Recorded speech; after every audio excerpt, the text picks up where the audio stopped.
My name is Debbie Haskins. I'm a licensed alcohol and drug counselor, and I've worked in the substance abuse field for 30 years now.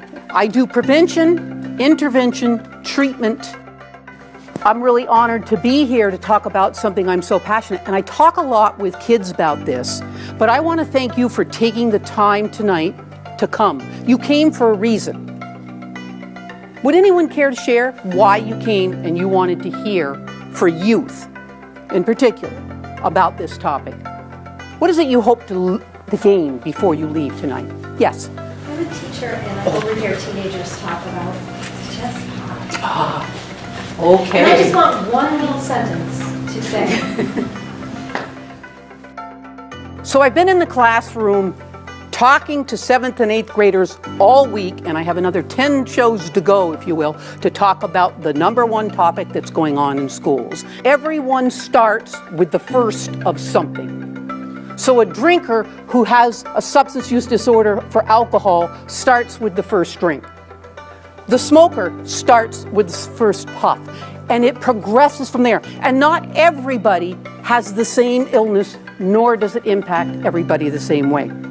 My question is, was anybody here last time and heard John Searles? Okay.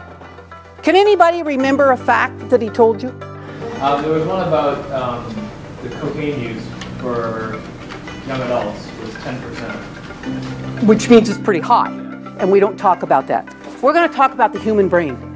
And you're a teacher, so you'll probably, if you will, just give me the fingers up, it's different in a kid. If you're sitting here thinking about marijuana or substances as yourself, I want you to just throw that right out the door. Because this isn't about you. And whether you've got teenagers or not, this is a whole new world. And the industry is marketing to our kids. If I'd come down here a few years ago, I'd had a little tray of alcohol, sweet flavored drinks called Alka-Pops. And I would have talked to you at length about how kids are buying them and drinking. And all schools are calling me now to talk about is marijuana and vaping. Because it's the device. You heard some things from Robin and from John that really have changed our culture. And it's important to pay attention to it. So #1, when you hear the words, this isn't the pot of past, oh my God, you have no idea the concentration that kids are getting into and what it's doing and the psychosis it's causing. Somebody please just tell me, and we're going to build on this, what is prevention? We hear it thrown around, the legislators love talking about it. We're going to do prevention, and we're going to do, I don't mean to pick on you, but we're going to do it in schools.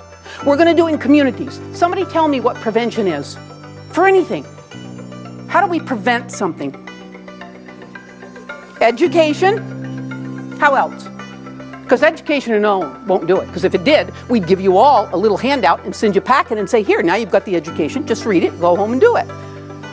Modeling. Oh, are you referring to adults maybe doing the modeling? Yeah, huge piece. So what we show our youth, they learn, and they're learning it great across this country, unfortunately, and I don't mean that sarcastically. What else is prevention? Support, can you say a little more? Supporting healthy choices. So I got to know what those choices are in order to support them. Meaning you as an adult and you as a kid. One more thing. What is prevention? Social norming. Say it again. Social norming. Social norming. So, 1 out of 4 kids right now is vaping. That was 2 years ago. The Youth Risk Behavior Survey, when it comes out this year for Windham County, is probably going to show probably 2 out of 4, maybe even 3 out of 4, but we need to know the information. So you're absolutely right, we need to know information, but information alone is not enough for prevention. We need to work as communities, and I hope that's why you're here tonight, is to find out, how do I really prevent something? By not doing it. It's that simple. It's that simple, and it's that hard. And what do I mean by that? There's a lot of factors that play into substance use. The first one you can't control. It's your genetics. You're born with the gift that keeps on giving. If your parents or grandparents have mental health issues or substance use disorder issues, or your grandparents, you inherit those. And there's nothing you can do about that. but there is something you can do about the behaviors that are associated with this, and that's what we're talking about tonight. True prevention is about what I tell kids is a good critical choice. So I want you to be good critical thinkers, just like I want our kids to be good critical thinkers.